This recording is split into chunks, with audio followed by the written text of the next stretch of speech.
have to preach. And today is one of those days. We talk about divorce and we hear Jesus' words on divorce, and it's easy for us to take them out of context and to turn what Jesus is saying from gospel into law. It's always our temptation. You know, we have divorce in my family. My stepsister was married 3 times by the time she was 30. And each time when she got married, she thought, this is the one. This is the one that will work out. But she kept on marrying the same type of guy. A guy who wasn't suited towards marriage. A guy who was abusive. And there is a part of me when I preach this Bible verse, a part of me when I hear the teaching of Jesus that says, no, there are always exceptions to the rule. Jesus does not condone, and I can say this for 100% sure, Jesus does not condone abusive relationships. I've heard pastors say, well, even if your husband abuses you, it's a sanctified marriage and you must stay true to it. No, absolutely not. God never ever condones abuse. Jesus, however, did in his Bible reading tell us that it is God's intention for humanity that they should, if they are married, stay married, in response to what the Pharisees were saying to him. And as a preacher, I find this immensely challenging. But what can I do to avoid Jesus' words? So let's dive into Jesus' words rather than avoid them. Let's dive into them. Let's lean in. Let's listen so that we can gain a full understanding of what Jesus was saying. You know, when we read the gospel today, as we read the gospel every week, we say the gospel of the Lord, and then we respond by saying, thanks be to God. Sometimes it's difficult to find how we can be thankful for God for what we read in the Bible. And today is one of those days. How can we be thankful for what Jesus is saying about divorce? Well, let's hope by the end of this message that we will be able to say thanks be to God. You know, much of what Jesus says in today's gospel is in response to the question asked by the Pharisees. Is it legal to divorce? They were wanting to test Jesus, just as the devil tested Jesus in the wilderness, when Jesus was in the wilderness for 40 days. It's exactly the same word. And so we get an understanding here that the Pharisees are playing the devil's advocate when they ask this question. Is it legal to divorce, Jesus? They were trying to trip him up. Well, Jesus doesn't deny the legality of marriage.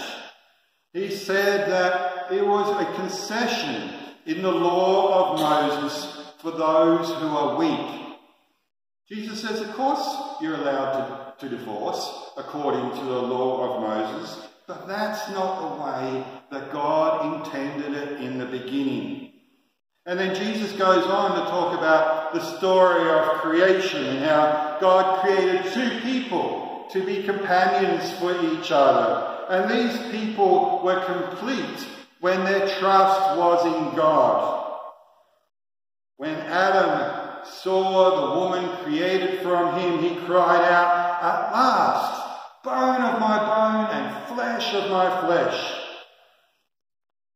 So, Jesus argues, if divorce is legal, and it is, according to the law of Moses, then it meant cleaving one flesh, one bone, into 2. If 2 are one flesh, says Jesus, how can you separate them? And in effect, you and I know that's exactly what divorce does. And as I said, sometimes it seems to us that divorce is so much better. I remember counselling a couple in a few congregations ago who were terribly bitter towards each other. who are abusive towards each other. It was horrible. And at one stage I met with them and I said, draw a line in the sand. No more. Go and get a divorce. I think it's the first and only time I've recommended that as a pastor. Perfectly legal according to the law of Moses. Perfectly legal, says Jesus. Ultimately not what God intended in the first place. But to be fair, I don't think anyone sets off in the journey of marriage intending to be divorced, unless maybe you're a Hollywood celebrity. No one gets married in the hopes of one day getting divorced, do they? That'd be crazy. Whether it's an act of unfaithfulness, whether it's an act of abuse, or whether it's a slow dying of a relationship, divorce happens. And Jesus says, according to the law of Moses, it's perfectly legal, but it's not what God wanted in the first place. God never condones abuse. It's not what God wants. What God wants is for two people to come together in such intimacy that, as I heard it said, one partner could taste the salt in the tears of another. God did not intend for marriage to be separated. But what becomes clear in the tragedy of divorce is even God doesn't always get what God wants. It's interesting. When we begin to discuss sin in the church, we often pull out our Bible and go to Leviticus in the Old Testament and pick out our favourite sin from the law of Moses, from the Ten Commandments, and those other sins which we find particularly offensive, and find out what to do about it. And usually that means stoning someone to death or casting them out of the community. And when someone sins against us, that's usually how we feel, and that's why we turn to Leviticus, so that we can be justified with those feelings. But we rarely turn to the Gospels to see what offends Jesus. And apparently things do offend Jesus. Things like divorce, things like adultery, things like abuse. These things offend Jesus. And if you pressed him as to why they are offensive, I'm sure Jesus would answer, because it's not what God intended. God intended two people to become one flesh. God intended a lot of people to become a tribe. God intended a lot of tribes to become a nation. And God intended all the nations to worship him in peace and harmony. The same kind of unity we talk about in marriage is the same type of unity we talk about when we talk about the American flag. We pledge allegiance to the flag. We don't always agree with each other, but we pledge unity. The same thing that Jesus suggests when he says that the disciples should all be as one. How do you think Jesus feels when he sees his body divided into 1,000 different denominations, each behaving as though the other did not exist? How do you think Jesus feels when he sees his people fighting wars, creating refugees, raping women and children, and enlisting youngsters into armies? How do you think Jesus feels when the unity of humanity is broken? Those large-scale tragedies are reflected in the small-scale tragedy of divorce. It breaks God's heart to see this division.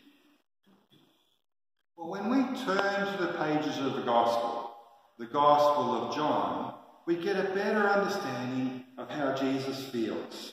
In the Gospel of John, the Pharisees bring the worst sinner they can identify to Jesus. And they say to Jesus, this woman, can you imagine them pointing at her, this woman was caught in the act of adultery. In the law, Moses commanded us to stone her to death. Now, Jesus, they asked, the devil's advocates. Now, Jesus, what do you say? What do you say? Jesus says, let the one who is without sin cast the first stone. And over a short period of time, all those accusers slink away because no one is without sin. But here's the good news. Sin is not a problem for Jesus. He has a way of dealing with it. That's why he is not afraid of sinners, and that's why sinners are not afraid of him. In the Gospels, Jesus is often surrounded by sinners, so much so that the Pharisees begin to complain and they try to test him, to tempt him with these devil's advocates questions by asking questions such as, is it legal to divorce? They throw accusations at Jesus. They say, he eats and he talks with sinners. He welcomes them. And yes, Jesus says, yes, I do welcome them. Yes, I do eat with them.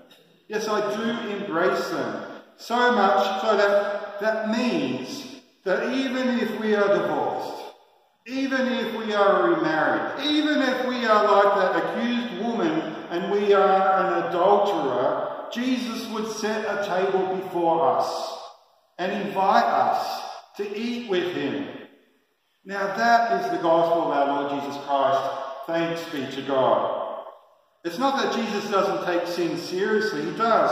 It hurts him in his very being. This brokenness and this violence and this abuse, they're hurtful to God.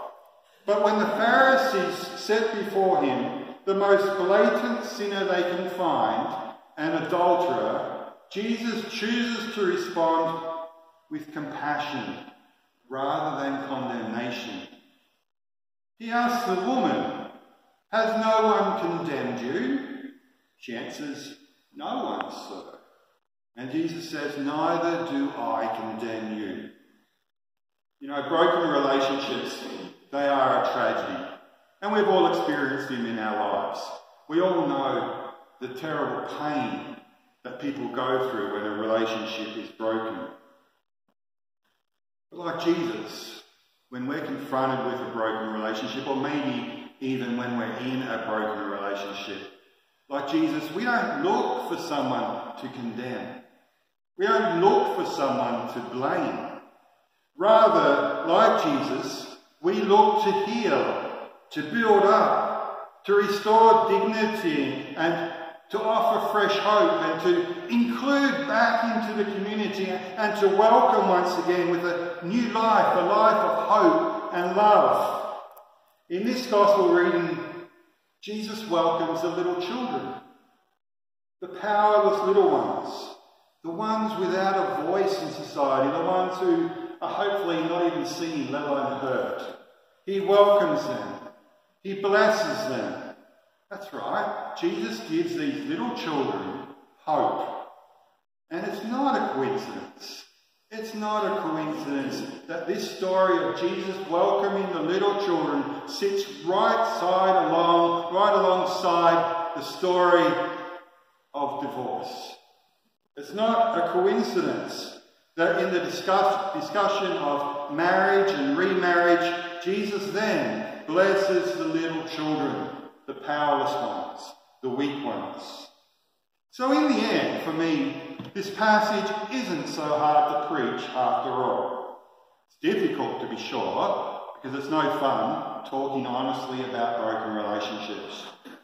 No one likes to talk about that. No one likes to talk about a broken church. No one likes to talk about a broken nation. No one likes to talk about a broken world. But that's our reality. And Jesus doesn't dodge the reality of brokenness. Instead, he embraces the little children. He embraces the broken. He embraces the woman caught in adultery, He embraces all the sinners, and you see it time and time again in all the stories that we hear about Jesus. Jesus embraces those who are not perfect. He embraces us. He blesses us. He sets us free to love and to live again. That's what the resurrection is all about. Yes, it's a broken world, but in Jesus there is new life. There is new hope. This is the gospel of the Lord. Thanks be to God.